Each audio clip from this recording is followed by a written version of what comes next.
అబద్ధపు హామీలు ఇచ్చి కాంగ్రెస్ అధికారంలోకి వచ్చిందని మాజీ వ్యవసాయ శాఖ మంత్రి సింగిరెడ్డి నిరంజన్ రెడ్డి అన్నారు. రైతులను కాంగ్రెస్ ప్రభుత్వం దగా చేసిందని విమర్శించారు.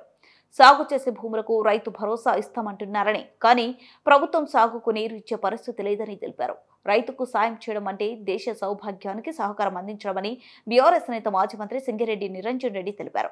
రైతుకు సాయం ఆ కుటుంబానికి సాయం కాదు, దేశానికి సాయమని స్పష్టం చేశారు. హైదరాబాద్లోని తెలంగాణ భవన్లో నిరంజన్ రెడ్డి శనివారం మీడియాతో మాట్లాడుతూ బీఆర్ఎస్ పాలనలో 11 విడతల్లో 73,000 కోట్లు రైతులకు అందించామని తెలిపారు.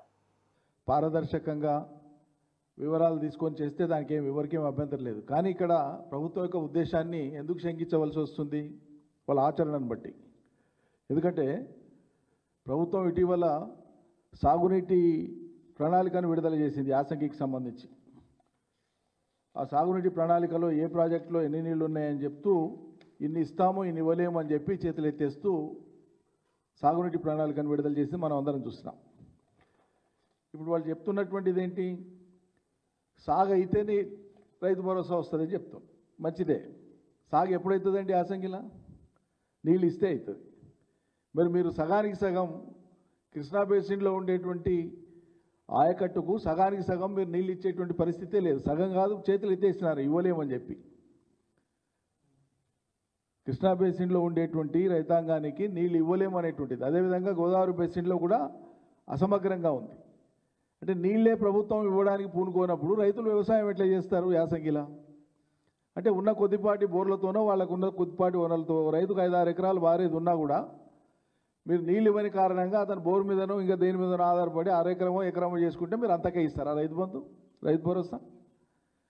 నీళ్ళు ఇవ్వకపోవడం మీ పొరపాట, రైతు పొరపాట? వాన పడని పడకపోని కరువు రాని కాలం కానీ వ్యవసాయదారుడు నిత్యం పొలంలో పడి కష్టం చేస్తుంటాడు, తాపత్రయపడుతుంటాడు. ఇవాళ కాకపోతే రేపు పడుతుంది వాన అనుకుంటాడు, కాలం ఇప్పుడు కాకపోతే రేపు అవుతుంది అనుకుంటాడు, పంట పోతే మళ్ళీ పంట రాదా అనే ఆశతో జీవిస్తుంటాడు. రైతు అనేవాడు నిత్య ఆశాజీవి. నిత్యం తన చెమటను రక్తాన్ని దారబోసి పంటలు పండించేటువంటి రైతు. ఈ రైతుకు ఇన్ని రకాల కొరీలు, ఇన్ని రకాల మడతలు పెట్టి మీరు సాయం చేయదలుచుకున్నారు. అందువల్లనే సాగునీళ్ళు లేకపోతే ఆటోమేటిక్గా ఏమవుతుంది? పంటలు వేయరు రైతులు. పంటలు వేయకపోతే ఏమవుతుంది? నువ్వు పంట వేయలేదు కాబట్టి రైతు భరోసా నీకు రాదని లెక్కకు వస్తుంది.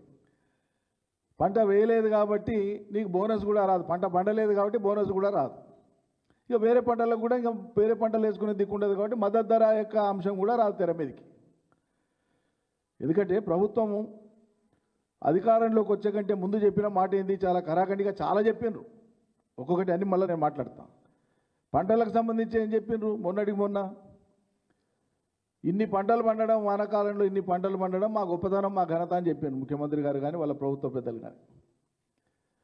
గతంలో అభివృద్ధి పరిచినటువంటి నీటిపారుదల వ్యవస్థ కానీ, చెరువులు కుంటల వ్యవస్థ కానీ, చెక్ డ్యాములు కానీ, వాగు వంకలు కానీ, ప్రాజెక్టులు కానీ, జలాశయాలు కానీ ఇవేవి కాదట.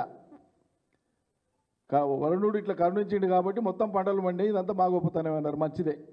కొద్దిసేపటికి మీ వల్లనే పండాయి అనుకుందాం. ఎవరైతే కష్టం చేసింది రైతులు, పంటలు పండాయి. మరి ఒక వరి ప్రభుత్వం ప్రకటించినటువంటి లెక్క ప్రకారంగా 1,57,00,000 టన్నులు పండేది. ప్రభుత్వం చెప్పిన లెక్కనే ఇది. 1,57,00,000 టన్నులు పండితే ఇందులో